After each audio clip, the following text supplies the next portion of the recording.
Hello, I'm Natalie Kunzman, MD, and if anyone out there is suffering from fibromyalgia, chronic pain, cancer, autism, gut-related issues, mood-related issues, then you need to pay attention to the topic today of LDN.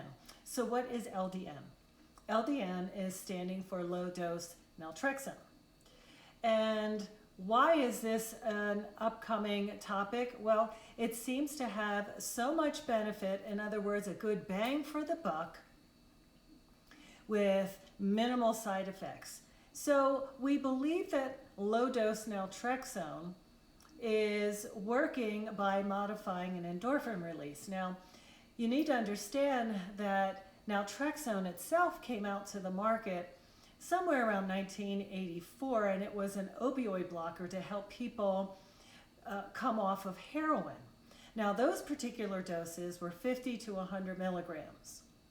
Low-dose naltrexone is now in the hands of a lot of compounding pharmacists, and when we are talking about treating some of these conditions, we're really talking about levels about 1/10 of its previous prescriptive dose. So we are talking anywhere from 1 milligram to 4.5 milligrams.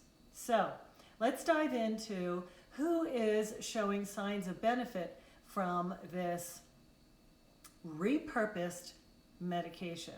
Well, Crohn's disease and some of the inflammatory bowel diseases, which would include ulcerative colitis, are noticing that doses, usually around 4.5 milligrams, is gaining a lot less of the inflammation, a lot less of the bloody diarrhea, and some of the studies, which albeit have smaller populations, are showing anywhere from 69 to 84% remission of these particular conditions. Now, fibromyalgia, this is becoming a more and more frequent diagnosis.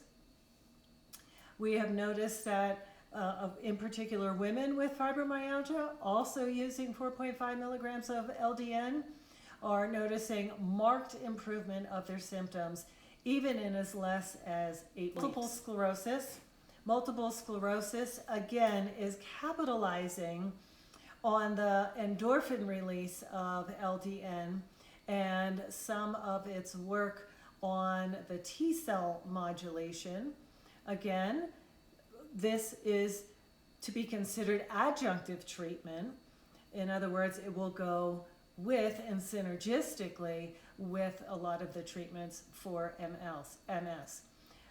There is some postulates that there is improvement using LDN in Hashimoto's and some of the autoimmune thyroiditis, and there seems to be either a side effect or a desired effect as it is blocking some of the reward centers in the brain.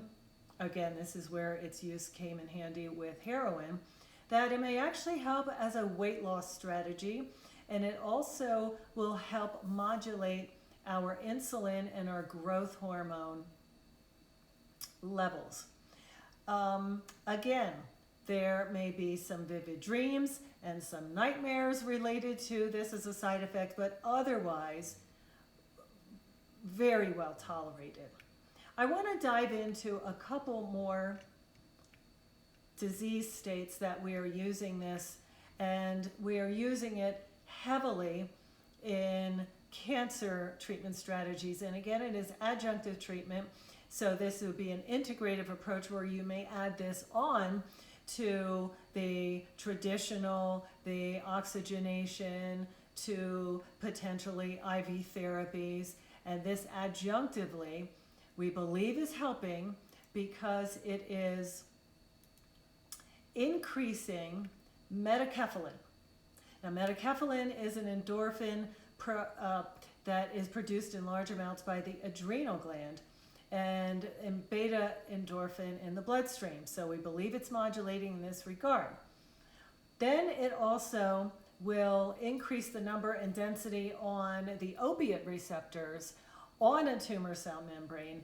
Therefore, it may make it more responsive to the growth inhibiting effects of the already existing endorphins which are around, and can help produce or induce apoptosis or cell death in those cancer cells. So imagine a treatment strategy that is low dose, low side effect profile, inexpensive, that can actually help with cancer cell death. Now, it also increases our natural killer cells, the NK activity, which is lymphocyte and T cell driven, and it can actually increase the CD8 numbers, which are quite responsive to those increased levels of the endorphins. Now, another very particular elusive illness, which is psoriasis, is noticing that using low-dose naltrexone can improve people's PASI scores, or their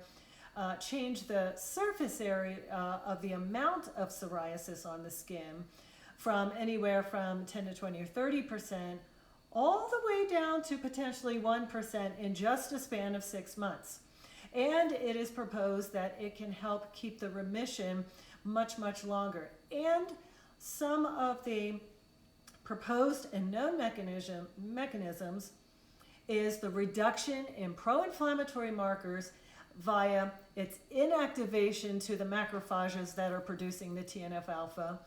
But secondarily, it can actually go after the itching from the circulating opioids by using beta endorphin, and it can help with the symptom complex of psoriasis, not only quieting down the T cell and dendritic infiltration in those lesions. So again, we have a very meaty topics and very difficult to treat conditions that this repurposed medication at much lower doses in the hands of a compounding pharmacist prescribed by your physician may help you gain your optimal wellness and remission states of your diseases. Again, I'm Natalie Kunzman, MD.